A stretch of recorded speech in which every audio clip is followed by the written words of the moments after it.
সূরা মাঈদায় আল্লাহ নবীকে হুকুম দিলেন, ইয়া আইয়ুহার রাসূলু বাল্লিগ মা উনজিলা ইলাইকা মির রাব্বিক ওয়া ইল্লাম তাফআল ফামা বাল্লাগতা রিসালাতাহ। হে রাসূল, আপনি আপনার উপর যা নাজিল করা হয়েছে তা আপনি তাবলীগ করেন, পৌঁছিয়ে দেন, প্রচার করেন। যদি আপনি আপনার দায়িত্ব পালন না করেন, যদি আপনি আপনার এই কাজ অর্পিত দায়িত্ব আপনি আদায় না করেন, তাহলে বোঝা যাবে যে আপনার উপর অর্পিত আল্লাহর পক্ষ থেকে দায়িত্ব আপনি পরিপূর্ণভাবে পৌঁছিয়ে দেননি। তাহলে আমাদের নবীকে আল্লাহ তাবলীগ করতে বললেন। রাসূলুল্লাহ সাল্লাল্লাহু আলাইহি ওয়াসাল্লাম দাওয়াতের কাজ করতে শুরু করলেন। প্রথমে গোপনে দাওয়াত দিলেন, এরপর প্রকাশ্যে দাওয়াত দিলেন। এটা হলো ৩ নম্বর কথা। সহিহ বুখারীর বর্ণনা ৪৭৭০ নম্বর হাদিসের বর্ণনা। আর আব্দুল্লাহ ইবনে আব্বাস রাদিয়াল্লাহু তাআলা আনহুমা লাম্মা নাযালাত ওয়া আনজির আশীরাতাকাল আকরাবিন সাইদান নবী সাল্লাল্লাহু আলাইহি ওয়াসাল্লাম আলাস সাফা। আল্লাহ যখন আয়াত নাযিল করলেন, নবী আপনি আপনার নিকট আত্মীয়দেরকে জাহান্নামের ভয় দেখান। সাফা পর্বতের উপর আল্লাহ নবী আরোহণ করলেন, করার পর তার জাতিদেরকে নবী এইভাবে ডাক দিলেন, ইয়া বানি ফিহরিন ওয়া ইয়া বানি আদিয়িন লিবুতুনি কুরাইশিন। কুরাইশের বিভিন্ন গোত্রের নাম দিয়ে নিয়ে আল্লাহ নবী তাদেরকে আহ্বান করলেন। জনগণ দলে দলে আল্লাহ নবীর আহ্বানে সাড়া দিয়ে মাঠের মধ্যে উপস্থিত হয়ে যায়। নবী কি বলে এটা শোনার জন্য জনগণ দাঁড়িয়ে যায়। فجعل الرجل إذا لم يستطيع أن يخرج أرسل رسولا لينظر ما هو। কোন ঘরের লোক যদি আসতে না পারে, ওই ব্যক্তি একজনকে পাঠিয়ে দেয়, যাও তুমি গিয়ে দেখো মুহাম্মদ কি বলে, মুহাম্মদের কথাটা শুনে আমাকে জানা দিবা। অসংখ্য অগণিত মানুষ উপস্থিত হয়ে যায়। আল্লাহ নবী বললেন, আরাইতাকুম লাউ আখবারতুকুম আন্না খাইলান বিল ওয়াদি তুরিদু আন তুগীরা আলাইকুম। আমি যদি তোমাদেরকে বলি এই পাহাড়ের পিছনে একদল মানুষ অপেক্ষা করতেছে, ঘোড়সওয়ার অপেক্ষা করতেছে, যারা তোমাদের উপর অতর্কিত হামলা চালাবে, আকুনতুম মুসাদ্দিকিয়া, তোমরা কি আমার কথা বিশ্বাস করবা? সবাই এক বাক্যে জবাব দেয়, ক্বালু না'আম মা জাররাবনা আলাইকা ইল্লা সিদকা। অবশ্যই আমরা তোমার কথা বিশ্বাস করব, কারণ তোমাকে আমরা কখনো সত্যবাদী ছাড়া অন্য কোনো কিছু কখনো কল্পনাও করি নাই। তুমি যা বলবা সব সত্য কথা, তুমি মিথ্যা বলতেই পারো না। নবীজি বললেন, তাহলে শোনো, ফাইন্নী নাযীরুল লাকুম বাইনা ইয়াদাই আযাবিন শাদীদ। আমি তোমাদেরকে জাহান্নামের ভয় দেখাই, আযাবের ভয় দেখাই, কঠিন আযাব। যেই মাত্র নবী আযাবের ভয়ের কথা বললেন, কামা আবু লাহাবিন, আবু লাহাব দাঁড়িয়ে আল্লাহ নবীকে বলল, তাব্বান লাকা সাইরাল ইয়াউম আলিহাদা জামাতানা। মুহাম্মদ, তোমার পুরাটা দিন ধ্বংস হোক, এই জন্য কি আমাদেরকে একত্রিত করলা? বলেন নাউজুবিল্লাহ। মুহাম্মদ, তুমি আমাদেরকে কেন ডাকলা? আল্লাহ আয়াত নাযিল করে দিলেন, তাব্বাত ইয়াদা আবি লাহাবি ওয়া তাব। আমার নবী ধ্বংস হবে না, আবু লাহাবের 2 হাত আমি ধ্বংস করে দিলাম। নবী গোপনে দাওয়াত দিলেন, প্রকাশ্যেও দাওয়াত দিলেন। এগুলো 3 নম্বর কথা। 4 নম্বর কথা, রাসূলুল্লাহ সাল্লাল্লাহু আলাইহি ওয়াসাল্লাম শেষ নবী, ওনার পরে আর কোনো নবী নাই। সহিহ বুখারীর 3535 নম্বর হাদিস, 3535। তাহলে কত হয়? 35। এই হাদিসের মধ্যে আসছে, ক্বালা রাসূলুল্লাহ সাল্লাল্লাহু আলাইহি ওয়াসাল্লাম, নবীজি বলেন, ইন্না মাসালি ওয়া মাসালাল আমবিয়া মিন ক্বাবলি কামাসালি রাজুলিন বানা বাইতান ফাআহসানা ওয়া আজমালা। আমার আর আমার পূর্ববর্তী নবীদের দৃষ্টান্ত এমন এক ব্যক্তির মতো, যেই ব্যক্তি একটা ঘর বানিয়েছে, ঘরটা বড় সুন্দরভাবে সাজিয়েছে, ইল্লা মাউদিআ লাবিনাতিন ফি যাওয়িয়া, সুন্দর ঘর বানিয়েছে, ঠিক ঘরের কোণার মধ্যে একটা ইটের জায়গা ফাঁকা। ঘর কি সমাপ্ত না অসমাপ্ত? ঘর কিন্তু খুব সুন্দর, কোনার মধ্যে একটা ইটের জায়গা খালি আছে। فجعل الناس يطوفون به ويعجبون له ويقولون هل وضعت هذه اللبنة। জনগণ ঘরটা দেখতে যায়, ঘরের চারপাশে ঘুরে আর আশ্চর্য হয় ঘরটা দেখে, আর তারা বলে এত সুন্দর একটা ঘর, ঘরের কোনার মধ্যে ইটটা কেন লাগানো হলো না? নবীজি বলেন ফানাল লাবিনা, শোনো তোমরা, আমি হলাম সেই ইট, আমার মাধ্যমে ওই ঘরের সৌন্দর্যের সমাপ্ত আল্লাহ করে দিয়েছে। আমার আগ পর্যন্ত ঈসা নবী পর্যন্ত ঘর সাজানো হয়েছে, আমি বাকি ছিলাম। আনা খাতামুন নবিয়্যিন লা নাবিয়্যা বাদি, আমি শেষ নবী, আমার পরে আর কোনো নবী নাই। ঘরের যে ইটের জায়গাটা ফাঁকা, আমি নবী আসার মাধ্যমে ওই ইট লাগানো হয়ে গিয়েছে, ঘরের সৌন্দর্যের সমাপ্ত হয়ে গিয়েছে, আর আমার পরে কোনো নবী আসবে না। এগুলো 4 নাম্বার কথা। তো নবী যেহেতু আসবে না, এখন কি করা? এখন নবীদের ওই কাজ আমাদের করতে হবে। কাদের করতে হবে? আমাদের। সহিহ বুখারী 3461 নম্বর হাদিস। ক্বালা রাসূলুল্লাহ সাল্লাল্লাহু আলাইহি ওয়াসাল্লাম, নবীজি বলেন বাল্লিগু আন্নী ওয়ালাউ আয়া, পৌঁছে দাও আমার পক্ষ থেকে একটা আয়াত, যদি তোমরা জানো এই আয়াতটা তোমরা পৌঁছে দাও। তাহলে 5টা কথা জানলাম। 1 নাম্বার, সব নবীরা দাওয়াতের কাজ করছে। 2 নাম্বার, আমাদের নবীকে আল্লাহ দাওয়াত দেওয়ার জন্য, তাবলীগ করার জন্য হুকুম করছে। 3 নাম্বার, নবী গোপনে দাওয়াত দিয়েছেন, প্রকাশ্যে দাওয়াত দিয়েছেন। 4 নাম্বার, নবীর মাধ্যমে নবুয়তের দরজা বন্ধ। 5 নাম্বার, নবী আর আসবে না, নবীদের ওই কাজ এখন উম্মত করতে হবে। আল্লাহ আমাদের সকলকে দাওয়াত ও তাবলীগের কাজ করার তৌফিক দান করুন। আমিন। এইগুলো আজকে আমাদের আলোচনার প্রথম ভূমিকা। দাওয়াতের কাজ যারা আমরা করব, যারা তাবলীগের কাজ করব, আমাদের মৌলিকভাবে 5টা ফলাফল মনে রাখবো। বলেন কয়টা? 5টা। 1 নাম্বার, যারা মানুষকে কল্যাণের দাওয়াত দিবে, সৎ কাজের আদেশ করবে, অসৎ কাজের নিষেধ করবে, আল্লাহ সূরা আলী ইমরানের 104 নাম্বার আয়াতে তাদেরকে সফল মুমিন বলে ঘোষণা করেছেন। সূরা আলী ইমরানের 104 নাম্বার আয়াতে আল্লাহ বলেন ওয়ালতাকুম মিনকুম উম্মাতুন ইয়াদউনা ইলাল খায়র ওয়া ইয়া'মুরুনা বিল মা'রুফি ওয়া ইয়ানহাউনা আনিল মুনকার।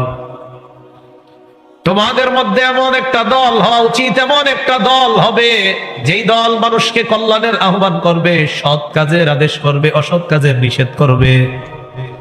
ওয়া উলাইকা হুমুল মুফলিহুন, আল্লাহ বলেন তারাই হলো সফল কাজ। তাহলে যারা দাওয়াত দিবে তারা সফল। বলেন যারা দাওয়াত দিবে তারা ঘোষণাকার। 2, যারা দাওয়াত দিবে, আপনি চা দোকানের সামনে গিয়ে কাউরে বললেন ভাই মসজিদে নামাজ পড়তে চলেন, এই যে কথাটা বলছেন, মুয়াজ্জিন সাহেব বলছে হাইয়া আলাস সালাহ, ও জনগণ নামাজে আসো। হাইয়া আলাল ফালাহ, ও জনগণ কল্যাণের দিকে আসো। এই যে মুয়াজ্জিন কথাটা বলছে, এই মুয়াজ্জিনের এই কথা, আপনি যে মানুষকে বলছেন ভাই ঈমান ইয়াকিনের কথা হচ্ছে মসজিদে চলেন, এই যে আপনার এই কথাটা, ভাই টেলিভিশন দেখেন না, এই যে আপনার কথাটা, ভাই সুদ খায়েন না, এই যে আপনার এই কথাটা, আল্লাহ বলেন তার চেয়ে শ্রেষ্ঠ কথা আর কার কথা হতে পারে? এটা হলো 2 নাম্বার। যিনি কল্যাণের দাওয়াত দেয় তার কথা সবচেয়ে শ্রেষ্ঠ কথা। সূরা হামিম আস-সাজদা 33 নাম্বার আয়াত আল্লাহ বলেন ওয়ামান আহসানু কাওলাম মিম্মান দাআ ইলাল্লাহি ওয়া আমিলা সালিহান ওয়া ক্বালা ইন্নানি মিনাল মুসলিমিন। ওই ব্যক্তির চেয়ে উত্তম কথা আর কার হতে পারে যেই ব্যক্তি মানুষকে আল্লাহর দিকে আহ্বান করে, নেক আমল করে আর বলে নিশ্চয় আমি মুসলমান। আম্মা জান আয়েশা বলেন দুনিয়ার মানুষের মধ্যে সবচাইতে শ্রেষ্ঠ কথা হলো মুহাম্মদ সাল্লাল্লাহু আলাইহি ওয়াসাল্লামের কথা, ঠিক না? এরপর আল মুয়াজ্জিনুনা সুলাহা, মুয়াজ্জিন সাহেব যখন বলে হাইয়া আলাস সালাহ হাইয়া আলাল ফালাহ, আল্লাহ পাক বলেন তার চাইতে উত্তম কথা আর কার কথা হতে পারে? আমি আপনি যখন কল্যাণের দাওয়াত দেই, তাবলীগ করি, এই আমার আপনার কল্যাণের প্রচার করাটা, তাবলীগ করাটা, আল্লাহ বলেন এর চাইতে উত্তম কথা আর কার কথা হতে পারে? তাহলে যে ব্যক্তি কল্যাণের দাওয়াত দেয়, আল্লাহর দিকে মানুষকে দাওয়াত দেয়, তার কথা শ্রেষ্ঠ কথা। 3 নাম্বার, আপনি কোথাও গিয়ে 10 জনকে দাওয়াত দিচ্ছেন, 6 জন 7 জন 5 জন আপনার দাওয়াতে সাড়া দিছে, খুব ভালো করে মনে রাখবেন। এই 5 জন আপনার দাওয়াত কবুল করার পর তারা আপনার আহ্বানে মসজিদে গিয়ে 5 জন নামাজ আদায় করেছে। এই 5 জন নামাজ পড়ার কারণে যেই সওয়াব পাবে, আল্লাহ তাদের সওয়াব একটু কাটবে না, না কেটে তাদের 5 জনের সম পরিমাণ সওয়াব আপনি যে দাওয়াত দিয়ে আনছেন আপনাকে আল্লাহ দান করবেন। মুসলিম শরীফের বর্ণনা 6697 নম্বর হাদিস। মোট হাদিস সংখ্যা তাকরার সহ হবে 7453। আমাদের মাদ্রাসার পাঠ্যপুস্তকে মুসলিম শরীফের বিলা তাকরার হাদিস আছে 3033টা। আর কিছু মাক্তাবা এখন মুসলিম শরীফ বের করছে নতুন করে, দেখবেন দাওরা হাদিস মাদ্রাসাগুলোতে 3টা খণ্ড 4টা খণ্ড বানাইছে, সেখানে তাকরার সহ, তাকরার মানে এক হাদিস বারংবার উল্লেখ, সেখানে 7453টা আছে। যদিও মুসলিম শরীফের হাদিসের সংখ্যা আরো বেশিও অনেকে বর্ণনা করেছেন তাকরার সহ। তো 6697 নম্বর হাদিসের বর্ণনা। عن أبي هريرة رضي الله تعالى عنه قال قال رسول الله صلى الله عليه وسلم আবু হুরায়রা রাদিয়াল্লাহু তাআলা আনহুর বর্ণনা, আল্লাহ নবী বলেন, মান দাআ ইলা হুদা কানা লাহু মিনাল আজরি মিসলু উজুরি মান তাবিআ লা ইয়ানকুসু যালিকা মিন উজুরিহিম শাইআ। নবীজি বলেন, কোন মানুষ যখন অন্য কোন মানুষকে হেদায়েতের আহ্বান জানায়, তার আহ্বানে যতগুলো মানুষ সাড়া দিবে ততগুলো মানুষের সমপরিমাণ সওয়াব ওই দাঈ আহ্বানকারীর আমলনামায় আল্লাহ লিপিবদ্ধ করে দেয়। তাহলে কল্যাণের দাওয়াত দিব তো ইনশাআল্লাহ। এই হাদিস পুরাটা শেষে নেই, শেষের অংশটা কি বলবো? আসলে বলবো। ওমান দাআ ইলা দালালা, কেউ যদি অন্য কোনো মানুষকে পথভ্রষ্টতার দিকে আহ্বান জানায়, আপনি বিকাল বেলা 5-6 জনকে বললেন আজকে রাত্রে আমরা যাব 1টার দিকে অমুক জায়গায় আমরা যাব, আমাদের এলাকায়ও ব্যবস্থা করা হয়েছে। কি ব্যবস্থা হয়েছে? আজকে 1টায় শুরু হইব না, এটা ব্যবস্থা হয়েছে। এই আপনার কি দরকার ছিল এদের 5 জনের দাওয়াত দেওয়া? আপনি একা যান, একা যে গুনাহটা হইতো আল্লাহর কাছে চুপি চুপি ক্ষমা চাইতেন, মাফ করে দিত। এই যে 5 জন নিয়ে গেলেন, এই 5 জনের গুনাহের ভার রাসূল সাল্লাল্লাহু আলাইহি সাল্লাম বলেন, কানা আলাইহি মিনাল ইসমি মিসলু আসামি মান তাবিআ। ওই 5 জন তোমার আহ্বানে সাড়া দিয়ে যে গুনাহ করবে, তাদের সমপরিমাণ গুনাহ তোমার আমল নামায় চলে যাবে। নাউজুবিল্লাহ। এখন আমার দিকে তাকায় বলেন, যারা ঘরে এটা কিনে দিয়েছেন, এই যে এটা, এই যে এটা আপনি কিনে দিলেন, আপনার মা, আপনার বাবা, আপনার সন্তান, তারা যে গুনাহ করতেছে, এই গুনাহের ভার আপনি নেবেন কিভাবে? আল্লাহ আমাদেরকে হেফাজত করেন, আল্লাহ আমাদেরকে শুধু কল্যাণের দাওয়াত দেওয়ার তৌফিক দান করেন। অকল্যাণের থেকে এবং অকল্যাণের পথে মানুষকে ডাকা থেকে আল্লাহ আমাদেরকে হেফাজত করেন। একটা কথা আমার উস্তাদ বলছিলেন, এটা আপনাদেরকে বলি। উস্তাদ বলেছিলেন, তখন আমি কুদুরি পড়ি, মানে মাওলানা হইতে তখন 4-5 বছর বাকি, যে গুনাহ যদি নিজে করস মাঝে মাঝে কইরা আল্লাহর কাছে মাপ চাইস, কিন্তু কোনো মানুষের গুনাহ করাইস না, এটা বলছিলেন। তা আপনাদেরকে আমি বলে যাই, অপরাধ নিজের হইলে বা নিজে করলে আল্লাহর কাছে বললেন, আল্লাহ আমি তো পাপী, মাফ করে দেন। কাউরে অপরাধ করায়েন না, কাউরে অপরাধে ডাইকেন না। ভাই কথাটা মনে থাকবে? তাহলে 3 নাম্বার, যে কল্যাণের প্রতি আহ্বান করে তাদের সমপরিমাণ সওয়াব আল্লাহ তাকে দান করবেন। 4 নাম্বারটা একটা লম্বা হাদিস শুনবো আমরা। প্রথমে মূল জায়গাটা শুনি। আপনার মাধ্যমে একজন মানুষকে যদি আল্লাহ হেদায়েত দান করে, আরবের লাল ওট, এই লাল ওট আপনার মালিকানায় আসার চাইতেও একটা মানুষকে হেদায়েত দেওয়া, এইটা আরো বেশি জিনিস আল্লাহ আপনাকে দান করেছেন। সহিহ বুখারীর 4210 নম্বর হাদিসের বর্ণনা। সাহাল ইবনে সাদ রাদিয়াল্লাহু তাআলা আনহুর বর্ণনা, তিনি বলেন, আন্না রাসূলুল্লাহ সাল্লাল্লাহু আলাইহি ওয়াসাল্লাম ক্বালা ইয়াউমা খায়বার, খায়বার যুদ্ধের দিন আল্লাহ রাসূল বললেন, লা উতিয়ান্না হাদিহির রায়াতা গাদান রাজুলান ইফতাহুল্লাহু আলা ইয়াদাইহি। নবীজি বলেন, আগামীকাল এমন এক ব্যক্তির হাতে আমি পতাকা দিব, যার মাধ্যমে আল্লাহ খায়বারের বিজয় দান করবেন বলে আমি আশাবাদী। সুবহানাল্লাহ। সাহাবারা রাতে আর ঘুমায় না। হাদিসে কি আসছে দেখেন, ফাবাতান নাসু ইয়াদুকুনা লাইলাতাহুম, রাতে সবাই এই জল্পনায় কাটায়, আইয়ুহুম ইউতাহা, না জানি কারে দেয় এই জল্পনা। আমারে না, না মনে হয় আপনাকে, না না আবু বকরকে, না মনে হয় উমরকে, না না মনে হয় আব্দুল্লাহ ইবনে মাসউদকে, না না খালিদ ইবনে ওলীদকে। সবার খালি জল্পনা, কেউ রাতে ঘুমায় না, না আমাকে মনে হয় ওনাকে। এই প্রত্যেক সাহাবা একই কথা, মনে হয় আমাকেই দিবে। ফাবাতান নাসু ইয়াদুকুনা লাইলাতাহুম আইয়ুহুম ইউতাহা, সারা রাত যেই জল্পনায় কাটায় দিচ্ছে, মনে হয় আমাকে দিবে। মজার ব্যাপার, যারা জল্পনা কল্পনা করতেছে তাদের মাঝে একজন ছিলেন না, ওই জল্পনা কল্পনাকারীদের মধ্যে একজন ছিলেন না। তো এই জল্পনা কল্পনা করার পর ফালাম্মা আসবাহান নাসু গাদাউ আলা রাসূলিল্লাহি সাল্লাল্লাহু আলাইহি ওয়াসাল্লাম, সকালে সাহাবারা আল্লাহ নবীর কাছে আসে আর সামনে সবাই যায়। আমারে এরকম একটা ব্যবসা, কুল্লুহুম ইয়ারজু আইয়ুতাহা, সবার আশা আমাকেই মনে হয় পতাকা দিবেন। নবীজি সবার দিকে তাকিয়ে বললেন, আইনা আলী ইবনে আবি তালিব রাদিয়াল্লাহু তাআলা আন, আলী কোথায়? সুবহানাল্লাহ। সাহাবারা অবাক হয়ে যায়, যারা জল্পনা কল্পনা করলাম আমাদের কারো নাম্বার দিয়ে নবী আলীর নামটা বললেন। আবার সকালে নবীর কাছে যারা আসলাম আমাদের সবাই বাদ দিয়ে নবী এমন একজনের নাম বললেন যে আমাদের মাঝে নাই। কিলা ইশতাকি আইনাই, হুজুর আলীর চোখে সমস্যা হয়েছে। নবীজি বলেন, তাই নাকি? কয় হ্যাঁ। আর রাসূলুল্লাহ সাল্লাল্লাহু আলাইহি ওয়াসাল্লাম ইলাইহি, একজনে পাঠাইছে আলীর কাছে, যাও। ফাউতিয়া বিহি, নিয়ে আসা হয়েছে। ফাবাসাকা রাসূলুল্লাহ সাল্লাল্লাহু আলাইহি ওয়াসাল্লাম ফি আইনাইহি, হযরত আলীর চোখে আল্লাহ রাসূল থুতু মোবারক লাগিয়ে দিয়েছে। ইস, স্বপ্নে যদি আমারে আপনার চোখে একটু থুতু লাগাই দিতেন নবীজি, কাজ হয়ে যেত।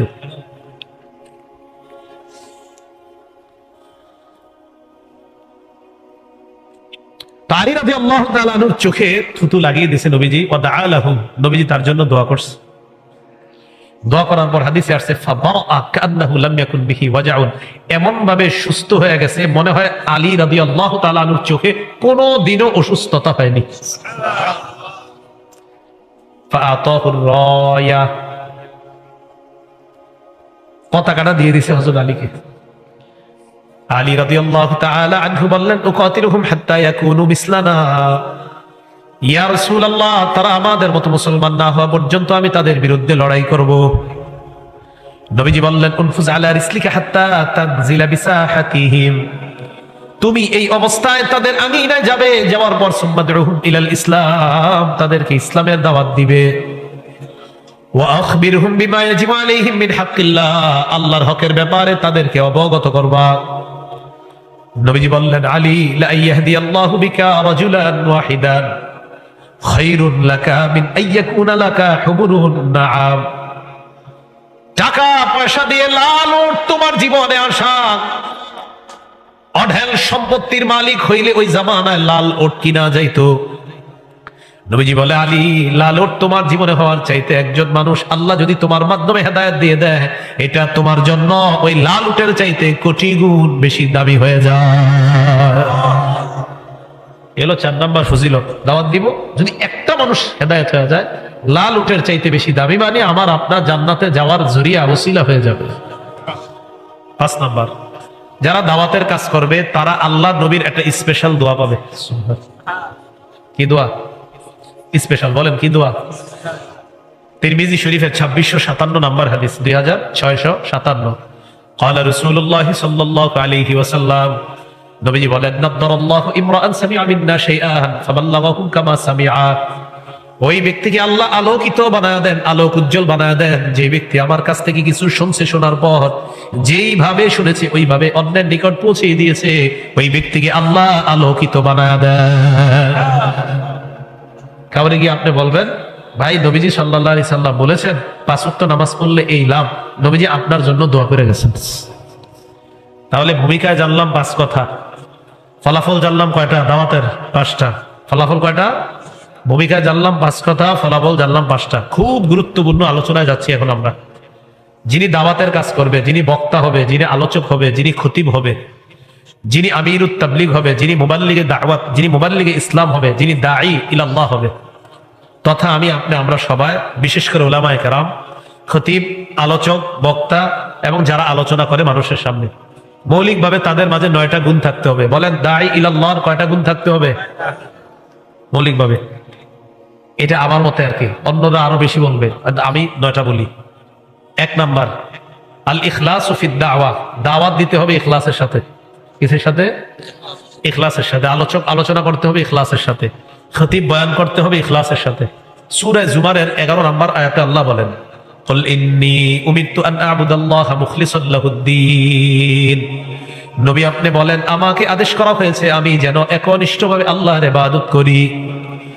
দাওয়াত দেওয়া একটা আল্লাহর ইবাদত, ওয়াজের মধ্যে বয়ান করা ইবাদত, খতিব সাহেব জুমার দিন বয়ান করা ইবাদত। এই ইবাদত হতে হবে এক নাম্বার। দুই নাম্বার, বিশেষ করে উলামায়ে কেরাম এবং সবাই ইয়াতাকিদু আন্নাহু ওয়ারিসুন নবী সাল্লাল্লাহু আলাইহি ওয়াসাল্লাম, যিনি আল্লাহর নবীর একটা কথা অন্যের কাছে পৌঁছে দিবে তিনি এটা মনে করতে হবে আমি আল্লাহর নবীর ওয়ারিস হিসাবে নবীর মিরাস জনগণের মাঝে বন্টন করতেছি।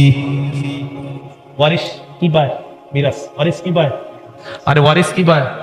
ওলামাগণ নবীর ওয়ারিস, এই ওয়ারিসগণ নবীর মিরাস, ওলামারা নবীর মিরাস জনগণের কাছে বন্টন করবে। এই বন্টনে যেন কোনো খেয়ানত না হয়। এলো দুই নাম্বার। এই ব্যাপারে আমরা as-silsilatus sahiha নামে একটা কিতাব আছে, এই কিতাবের 27 নম্বর হাদিস শুনি। আর জাবির ইবনে আব্দুল্লাহ রাদিয়াল্লাহু তাআলা, জাবির রাদিয়াল্লাহু তাআলা আনহুর বর্ণনা, নবীজি বলেন ইয়া আইয়ুহান নাস ইন্না রাব্বাকুম ওয়াহিদ, হে মানুষ তোমাদের রব একজন, ওয়া ইন্না আবাকুম ওয়াহিদ, তোমাদের বাবা একজন। আলা লা ফাদলা লি আরাবিয়্যিন আলা আজামিয়্যিন ওয়ালা লি আজামিয়্যিন আলা আরাবিয়্যিন ওয়ালা লি আহমারা আলা আসওয়াদা ওয়ালা লি আসওয়াদা আলা আহমারা ইল্লা বিত্তাকওয়া। নবীজি বলেন আরবের উপর অনারবের, অনারবের উপর আরবের কোনো শ্রেষ্ঠত্ব নাই, কালো মানুষের উপর লাল মানুষের কোনো শ্রেষ্ঠত্ব নাই, কালো মানুষের উপর সাদা মানুষের কোনো শ্রেষ্ঠত্ব নাই, সাদা মানুষের উপর কালো মানুষের শ্রেষ্ঠত্ব নাই। তবে যার মধ্যে আল্লাহর ভয়, ওই লোকটা আরবের হোক আর বাংলাদেশের হোক, ওই মানুষটা আল্লাহর কাছে শ্রেষ্ঠ হয়ে যায়।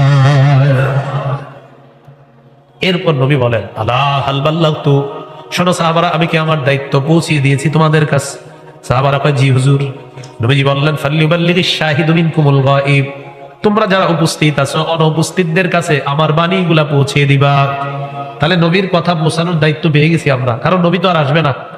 তা আমরা এই কথা মনে করা যে আমি আমানতের সাথে যা জানি অতটুকু আমি মানুষের কাছে পৌঁছে দিব। এটা হলো দুই নাম্বার দায়ীর গুণাবলী।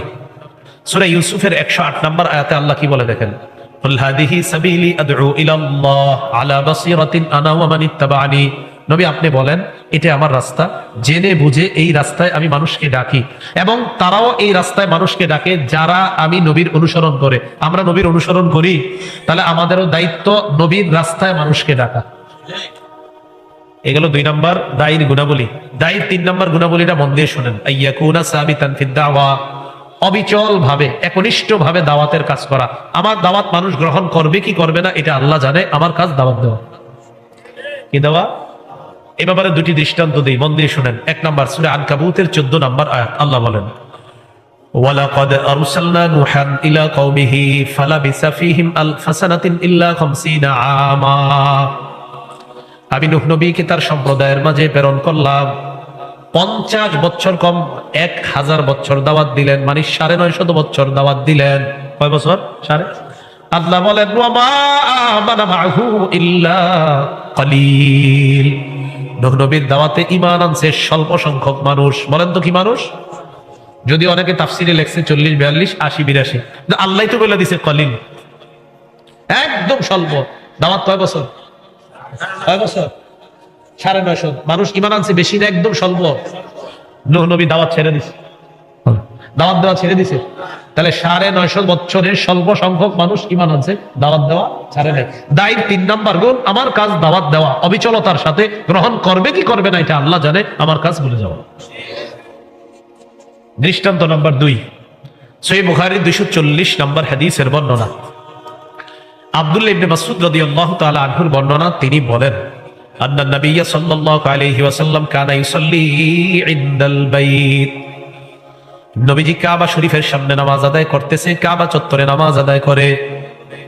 ওয়া আবু জাহলিন ওয়া আসহাবুল লাহু জুলুস, আবু জাহেল আর তার সাঙ্গপাঙ্গরা পাশে বসা। কিন্তু এটা আটপাড়ার মানুষ একটু কল্পনা আইলেন যে আমার নবী নামাজ পড়তেছে, বেঈমানরা পাশে বসা, আর আমি মুয়াজ্জিনের আজান 5 বার শুই না, মসজিদে যাই না। একটু মাথায় আইলেন। এবার দেখেন কি হয় ঘটনাটা। ক্বালা বাদুহুম লিবাদিন, যারা বসা একজন আরেকজনকে কয় আইয়ুকুম ইয়াজিউ বিসালা জাজুরি আলি ফুলান ফায়াদউহু আলা যহরি মুহাম্মাদিন ইযা সাজাদা, কে পারবা অমুক এলাকায় যাইবা, যাওয়ার পর ওটের নারী বুড়িগুলো আনবা, আনার পর মোহাম্মদ যখন সিজদায় যাবে তার পিঠের উপর রেখে দিবা। একজন দাঁড়াই গেছে, তার নাম উকবা, বলেন কি নাম? ফাব্বাসা আশকাল কওম ফাজাআ বিহি। এই উকবা গেছে, যাওয়ার পর ওটের নারী বুড়িগুলো আনছে, আনার পর নজর লক্ষ্য করতেছে নবীরে। হাত্তা ইযা সাজাদা নবী সাল্লাল্লাহু আলাইহি ওয়াসাল্লাম, আল্লাহ নবী যখন সিজদায় গিয়েছে, ওয়াদাআহু আলা যহরিহি বাইনা কাতিফাইহি, নবীজির পিঠার দুই কাঁধের মধ্যে ওটের নারী বুড়িগুলা রেখে দিছে। আব্দুল্লাহ ইবনে মাসউদ বলেন, আমার কিছু করার নাই, তাকায়া তাকায়া দেখতে লাগলাম। ফাজাআলু ইয়াদহাকুনা, বেঈমানরা হাসতেছে, ইউহিলু বাদুহুম আলা বাদিন, হাসতে হাসতে একজন আরেকজনের শরীরের উপর পরে, আর কয় দেখ দেখ মোহাম্মদ রে কেমন দেখা যায়, এইভাবে হাসে। আট পাড়ার মুসলমান একবার চিন্তা করেন, আমার নবী সিজদায়, সিজদা অবস্থায় নবীর পিঠের উপর উটের নারী বুড়ি আর বেঈমানরা হাসতেছে, আমি আপনি 5 ওয়াক্ত নামাজে হাইয়া আলাস সালাহ শোনার পরেও ঘরে বসা। প্রতিদিন একটু কল্পনা আইলেন যে নবী সিজদায় আছে, উটের নারী বুড়ি, অন্য জায়গায় লেখছে উটের পায়খানা, উটের রক্ত, এগুলা আইনা নবীজির উপরে রেখে দিছে, নবী সিজদায়, কাফেররা হাসে, আর আমি আর আপনি ফজরে ঘুমায় গেছি। জাআতহু ফাতিমা, ফাতিমা রাদিয়াল্লাহু তাআলা আনহা আসলেন, আসার পর ফাতারাহাত আন যহরি রাসূলিল্লাহি সাল্লাল্লাহু আলাইহি ওয়াসাল্লাম, ফাতেমা আসলেন, আসার পর নবীজির পিঠ থেকে ওই উটের নারী বুড়িগুলা সরায়া দেয়। ফারাফা রাসা, নবী মাথা উঠায়। বলার উদ্দেশ্য, আল্লাহ নবীর এইভাবে কষ্ট দেওয়ার পর পরের দিন দাওয়াত দেয় নাই, দিছে আইয়াকুনা সাবিতা। দায়ের 3 নাম্বার গুণ অবিচল ভাবে দাওয়াত দেওয়া, গ্রহণ করা না করা এটা আল্লাহ জানে, আমার আপনার কাজ দাওয়াত দেওয়া, বন্ধ করা যাবে না। 4 নাম্বার, আমার সাথে একটা বাংলা বলেন, বলেন কথার কষ্ট, কর্মের কষ্ট, কথার কষ্ট, কর্মের কষ্ট সহ্য করার ক্ষমতা থাকা, এটা দায়ের 4 নাম্বার গুণ। যিনি দাওয়াত দিবে তাকে মানুষ কথা দিয়ে কষ্ট দিবে, কর্ম দিয়ে কষ্ট দিবে, কিন্তু তিনি দাওয়াতের কাজ চালিয়ে যেতে হবে, এটা 4 নাম্বার। প্রথমে কথার কষ্টের উদাহরণটা আমরা সূরা আনআমের 34 নাম্বার আয়াত থেকে দেখি। আল্লাহ বলেন, ওয়ালাকাদ কুযযিবাত রাসূলুম মিন ক্বাবলিকা ফাসাবারু আলা মা কুযযিবু ওয়া উযু হাত্তা আতাহুম নাসরুনা। আল্লাহ নবীকে সান্ত্বনা দিয়ে বলে, হাবিব, আপনার পূর্বে অনেক নবীকে মিথ্যাবাদী বলা হয়েছে, ফাসাবারু আলা মা কুযযিবু, মিথ্যাবাদী বলার পরেও তারা ধৈর্য ধারণ করেছে, কষ্ট দেওয়ার পরেও তারা ধৈর্য ধারণ করেছে, তার মানে কথার কষ্টের ধৈর্যটা সব নবীরা করেছেন। এবার আসেন কর্মের কষ্ট। সহিহ বুখারীর 4815 নম্বর হাদিসের বর্ণনা। উরওয়া ইবনে জুবাইর রাদিয়াল্লাহু তাআলা আনহু বলেন, কুলতু লি আব্দুল্লাহ ইবনে আমর ইবনুল আস রাদিয়াল্লাহু তাআলা আনহুমা, আমি আব্দুল্লাহ ইবনে আমর ইবনুল আস এর কাছে জানতে চাইলাম, আখবিরনি বিআশাদ্দি মা সানাআল মুশরিকুনা বিরাসূলিল্লাহি সাল্লাল্লাহু আলাইহি ওয়াসাল্লাম, মুশরিকরা আল্লাহ নবীরে কষ্ট দিয়েছে এমন ভয়ঙ্কর একটা কষ্টের কথা আমারে শোনান, মন দিয়ে শুনুন। এবার তিনি শোনাইতেছে, বাইনামান নবী সাল্লাল্লাহু আলাইহি ওয়াসাল্লাম ইউসাল্লি বিফিনাইল কাবা, নবী কাবা চত্বরে নামাজ আদায় করতেছে। কোথায়? কাবা চত্বর। ইজ আকবালা উকবা ইবনে আবি মুআইদ, ওই যে পাপিষ্ঠটা ওটা নারী বুড়ি আনছে, এই নবী নামাজরত অবস্থায় সে আজকে আসছে, আসার পর কি করছে, আমার দিকে তাকান, একটু সামনে আসেন তো, এই দেখেন নামাজে আছে নবীজি, এই আয়েশা আখাযা বিমানকিবি রাসূলিল্লাহ, নবীজির ঘাটটা এইভাবে এসে ধরছে, নামাজে আছে নবীজি, ঘাটটা ধরছে, বিমানকিবি ঘাড়ে ধরছে। আমার রুমালের দিকে এবার তাকান, ঘাড়ে ধরার পর লাওয়াসাবাহু ফি উনুকিহি, নবীজির গলায় একটা কাপড় পেঁচাইছে, পেঁচানোর পর ফাঁসির রোগী যেভাবে ফাঁসি দেয় না, এইভাবে খনাখু খনকন শাদীদা দুই কাপড়ের দুই সাইড দিয়ে জোরে একটা টান দিছে। রাসূল সাল্লাল্লাহু আলাইহি সাল্লামের এইভাবে জোরে টান দেওয়ার কারণে নবীজি এইভাবে আসেন, কিছু বলতে পারতেছিলেন না। আবু বকর সিদ্দিক দৌড়ে আসছে, দৌড়ে আসার পর আখাযা বিমানকিবিহি দাফা রাসূলিল্লাহ, একটা ধাক্কা মেরে সেখান থেকে সরাইয়া দিছে তাকে। তো আবার আপনারা কল্পনায় আনেন, আটপাড়ার মানুষ নবী নামাজে, এক পাপিষ্ঠ নবীজির গলার মধ্যে কাপড় পেঁচা টাইনা নবীরে মেরে ফেলতে চায়, আমি আপনি 5 ওয়াক্ত নামাজের আজানে ঘরে বসে আছি, কি জবাব দিবে বলেন কিয়ামতের মাঠে? আবু বকর সিদ্দিক বললেন, আতাকতুলুনা রাজুলান আইয়াকুলা রাব্বি আল্লাহ, এই মানুষটার এই কারণে হত্যা করতে চাও যিনি বলে আমার রব হলেন আল্লাহ, এই কথাটার কারণে তোমরা হত্যা করতে চাও একটা মানুষকে? তাহলে আমার রব আল্লাহ, রবের দাওয়াত দিতে গেলে এই যে নবীজির কষ্টটা দিয়েছে, পরের দিন দাওয়াত দেয়নি, দিছে? তাহলে কর্মের কষ্ট, কথার কষ্ট সহ্য করার ক্ষমতা থাকতে হবে দায়ী। এটা 4 নাম্বার। 5 নাম্বার, যিনি দাওয়াতের কাজ করবে তিনি মানুষের মগজ বুঝার যোগ্যতা থাকতে হবে। আটপাড়া এলাকার মানুষের চাহিদা কি, এই এলাকার মানুষগুলা কোন ধরনের। কোন আলোচক এই এলাকায় আসার পর ইমাম সাহেব কানে কানে বললেন, হুজুর এই জায়গায় আপনি এই সম্পর্কে আলোচনা করেন, বাকি আলোচনাটা একটু এই কৌশলে করেন, অন্যভাবে করলে সমস্যা আছে। আমার ব্যক্তিগত অভিমত, কোন আলোচককে যদি কোন এলাকার ইমাম কানে কানে এটা বলে, ওই আলোচকের উচিত ইমামের কথা গুরুত্ব দেওয়া, কারণ ইমাম ওই এলাকায় 20 বছর, আপনি আজকে প্রথম। বুখারী একটা হাদিসের দলিল দিলে বিষয়টা আপনাদের কাছে আরো ক্লিয়ার হবে। 126 নম্বর হাদিস।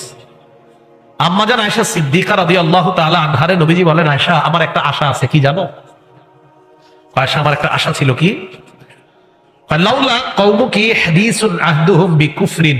আয়েশা, তোমার জাতি যাদেরকে আমি ইসলামের দাওয়াত দিছি তারা নতুন মুসলমান হয়েছে, এরা যদি নতুন মুসলমান না হইতো, এরা যদি পুরাতন মুসলমান হইতো, তো আমার আশা ছিল কি জানো? লানাকাতুল কাবা, কাবাটাকে আমি সংস্কার করে জালতুলাহা বাবাইন, কাবার 2টা দরজা বানাইতাম। বাবুন ইয়াদখুলুন নাস, এক দরজায় মানুষ ঢুকতো, ওয়া বাবুন ইয়াখরুজুনা, আরেক দরজা দিয়ে মানুষ বের হইতো। কিন্তু আমি চিন্তা করলাম, এখন যদি কাবার দেয়ালে হাত দেই, এই মানুষগুলা বলবে, হুজুর আপনি কাবাটা, আমরা কত আদর মায়া মমতা করে এই কাবা বানাইছি, আপনি এই কাবার দেয়ালে হাত দিলেন, তো এই নতুন মুসলমান করে মানানোটা কষ্টকর হবে। তাই আমি নবী নিজের এই চাহিদাটা পূরণ করি নাই, কারণ এখন করতে গেলে ফিতনার সৃষ্টি হবে, তাই আমি করলাম না। তাহলে দায়ী 5 নাম্বার গুণ হলো জনগণ ফিতনা হতে পারে, এই জাতীয় বিষয়গুলা খুব কৌশলের সাথে টেকেল দেওয়ার ক্ষমতা থাকতে হবে। এটা 5 নাম্বার। দেখছেন নবীজি নিজের আশা বাস্তবায়িত করে না কেন? এখন করতে গেলে মানুষের মাঝে ফিতনা হবে। কি ভাই কথা বুঝে আসছে? আচ্ছা, তাহলে এলো 5 নাম্বার। 6 নাম্বার, আইয়াকুনা আলিমান বিশরিআতিল্লাতী ইয়াদউন নাসা ইলাইহা, যিনি দায়ী তিনি মানুষকে যেই পথে আহ্বান করে ওই দিকের জ্ঞান থাকতে হবে তার। আমি আপনাদের সামনে আজকে কিছু কথা বলতেছি, এই বিষয়ের পূর্ণ জ্ঞান রাইখা আমি কথা বলতে হবে। যদি না জানি এই বিষয়ে আমার কথা বলা উচিত না। এটা 6 নাম্বার। 7 নাম্বার, যিনি দাওয়াত দিবে তিনি, আপনাদের এলাকায় আজকে আসলাম, আমি এই এলাকার সকল মুসলমানের কল্যাণ মাথায় রেখে দাওয়াত দিতে হবে, কারণ আমি সকল মুসলমানের কল্যাণকামী হতে হবে। মুসলিম শরীফের 55 নম্বর হাদিসের বর্ণনা, নবীজি বলেন, আদ-দীনু আন-নাসিহা, দিন মানি কল্যাণ কামনা করা, দিন মানি কল্যাণকামী। সহিহ বুখারীর 57 নম্বর হাদিসের বর্ণনা, জারীর ইবনে আব্দুল্লাহ রাদিয়াল্লাহু তাআলা আনহু বলেন, বায়াতু রাসূলুল্লাহি সাল্লাল্লাহু আলাইহি ওয়াসাল্লাম আলা ইকামিস সালাহ ওয়া ইতাইজ যাকাত ওয়া নুসহি লিকুল্লি মুসলিম, আমি আল্লাহ নবীর হাতে বায়াত হলাম, নামাজ কায়েম করব, যাকাত আদায় করব, সকল মুসলমানের কল্যাণ কামনা করব। বলেন আমরা সকল মুসলমানের কল্যাণ কামনা করি? তাহলে আটপাড়ার মানুষ যারা আছেন, আপনারা একজন আরেকজনের কল্যাণ কামনা করবেন তো? কালকে সকালেই তো ঝগড়া লাগবে না তো?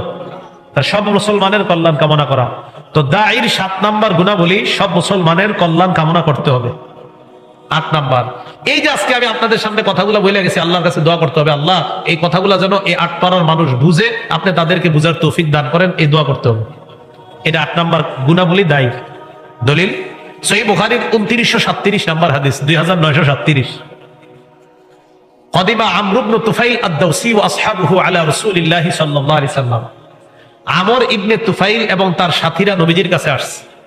আসার পর বললেন, ইন্না দাউসান আসাদ ওয়া আবাত ইয়া রাসূলুল্লাহ, ইয়া রাসূলুল্লাহ, দাউস গোত্র নাফরমানি করেছে, সীমা লঙ্ঘন করেছে, ফাদউল্লাহ আলাইহা, আপনি তাদের বিরুদ্ধে বদদুয়া করেন।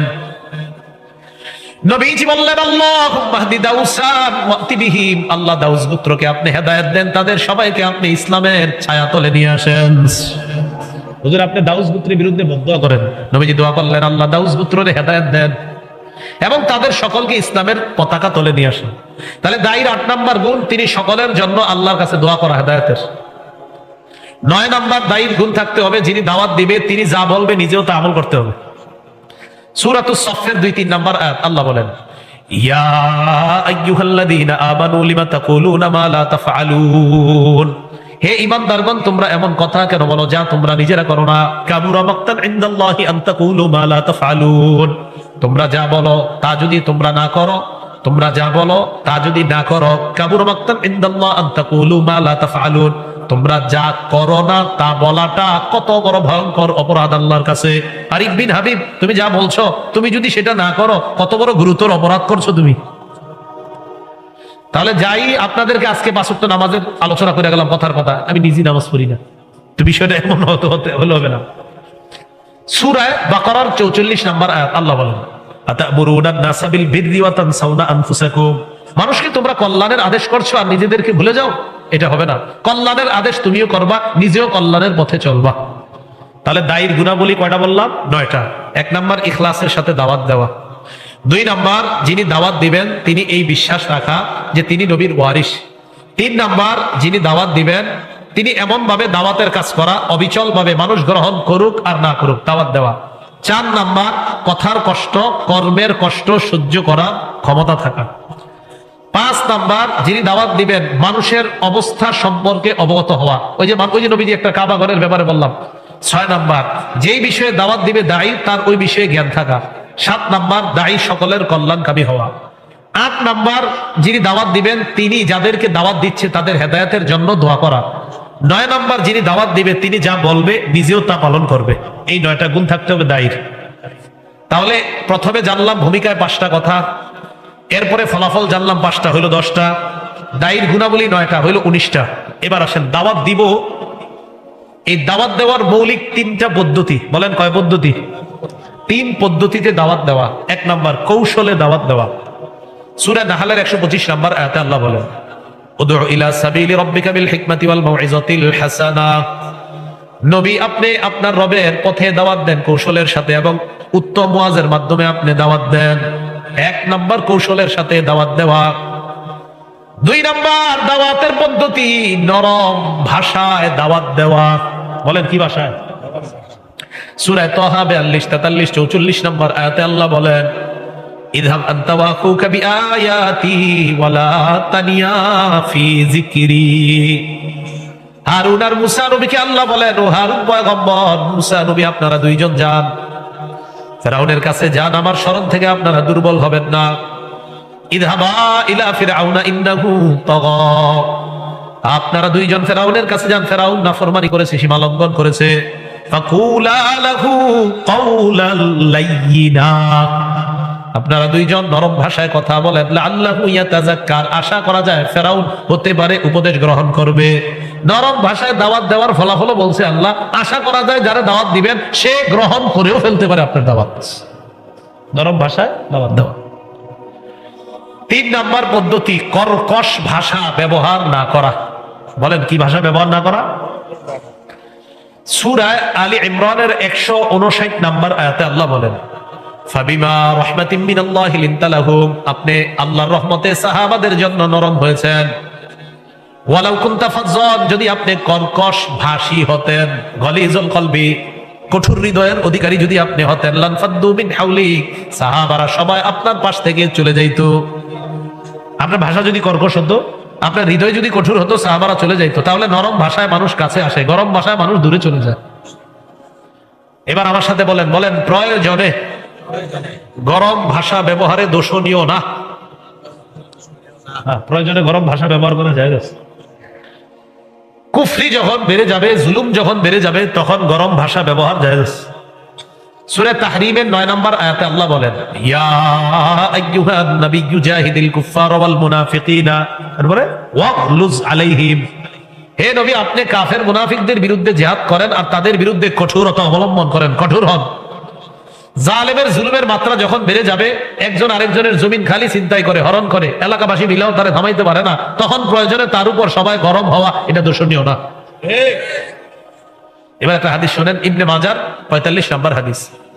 কানা রাসূলুল্লাহ সাল্লাল্লাহু আলাইহি ওয়াসাল্লাম ইদা খাতাবা, নবী যখন ভাষণ দিতেন, ইহমাররাত আইনা, আল্লাহ নবীর চোখ মোবারক লাল হয়ে যাইত। ওয়া আলা সাউতু, নবীর আওয়াজ উঁচু হয়ে যাইত। ওয়াশতাদ্দা গদবুহু, আল্লাহ নবীর রাগ বেড়ে যাইত। চোখ লাল, আওয়াজ উঁচু হইতো, রাগ বেড়ে যাইতো, ক্রোধ বেড়ে যাইতো। কান্নাহু মুনজিরু জাইশিন, যেন নবী কোন সেনাবাহিনীকে ভয় দেখাচ্ছে, সতর্ক করতেছেন। তাহলে কি জানলাম? প্রয়োজনে গরম হওয়া এটা দোষণীয় না। খুব মনোযোগ দিয়ে শোনেন। ভূমিকায় 5টা কথা বলেছিলাম। সব নবীরা দাওয়াত দিয়েছেন, আমাদের নবী তাবলীগ করেছেন। আমাদের নবী গোপনে তাবলীগ করেছেন, প্রকাশ্যে তাবলীগ করেছেন। আমাদের নবীর মাধ্যমে নবুয়তের দরজা বন্ধ। 5 নাম্বার, উম্মতের দায়িত্ব এই তাবলীগ করা। এবার 5টা ফলাফল। 1 নাম্বার, যারা তাবলীগ করবে তারা সফল। 2 নাম্বার, যারা তাবলীগ করবে তাদের কথা শ্রেষ্ঠ। 3 নাম্বার, যারা দাওয়াত দিবে মানে যারা দায়ী হবে তারা যাদেরকে দাওয়াত দিবে তাদের সমপরিমাণ সওয়াব পাবে। 4 নাম্বার, যারা দাওয়াত দিবে লাল ওটের মালিক হওয়ার চাইতে আরো কল্যাণকর কাজ তারা করবে। 5 নাম্বার, যারা দাওয়াত দিবে আল্লাহ নবীর দোয়া তারা পাবে। দায়ীর 9টা গুণ। 1 নাম্বার, ইখলাসের সাথে দাওয়াত দেওয়া। 2 নাম্বার, এই বিশ্বাস করা যে আমি আল্লাহ নবীর পক্ষ থেকে মানুষকে বার্তা পৌঁছে দিচ্ছি। 3 নাম্বার, অবিচল ভাবে দাওয়াত দেওয়া। 4 নাম্বার, কথার কষ্ট কর্মের কষ্ট সহ্য করার ক্ষমতা থাকা। 5 নাম্বার, মানুষের অবস্থা বোঝার যোগ্যতা থাকা। 6 নাম্বার, যে বিষয়ে দাওয়াত দেওয়া ওই বিষয়ে জ্ঞান থাকা। 7 নাম্বার, দায়ীর মধ্যে এই গুণ থাকা যে দায়ী সকলের কল্যাণকামী হবে। 8 নাম্বার, দায়ী মানুষের হেদায়েতের দোয়া করবে। 9 নাম্বার, দায়ী যা বলবে তিনি তা পালন করবে। 3 পদ্ধতিতে দাওয়াত দেওয়া। 1 নাম্বার, যিনি দাওয়াত দিবে কৌশলে দাওয়াত দিবে। 2 নাম্বার, নরম ভাষায় দাওয়াত দিবে। 3 নাম্বার, কর্কশ ভাষী রূঢ় স্বভাবের না হওয়া। 4 নাম্বার, আরেকটা জানলাম আমরা, প্রয়োজনের খাতিরে গরম হওয়া যায়। এটা ওলামারা এখানে যারা শুনছে তাদের বিষয়গুলো মাথায় ঢুকে গেছে। আপনারা সাধারণ জনগণ যারা, আপনারা কি করবেন এখন আমার সাথে বলেন, এই বাংলাটা বলেন, বলেন আমরা কি করব বলেন। টঙ্গী যাবেন। কোথায় যাবেন? টঙ্গী যাবেন। সেখানে প্র্যাকটিক্যাল গিয়ে শিখবেন। শিখবেন তো ইনশাআল্লাহ? তাহলে ওলামায়ে কেরামের সাথে পরামর্শ করে টঙ্গী যাবেন, সেখানে প্র্যাকটিক্যাল শিখবেন। সেখান থেকে আপনারা যেইভাবে আলেমরা দিক নির্দেশনা দিবে এইভাবে আমরা চলবো। আপনাদের সাথে আবার যেন জান্নাতে আমার দেখা হয় সে প্রত্যাশা আজকে এই পর্যন্ত। আল্লাহ পাক রব্বুল আলামিন যা শুনলাম যা বললাম এর উপর যেন আমরা সবাই আমল করতে পারি, আল্লাহ তৌফিক দান করুন।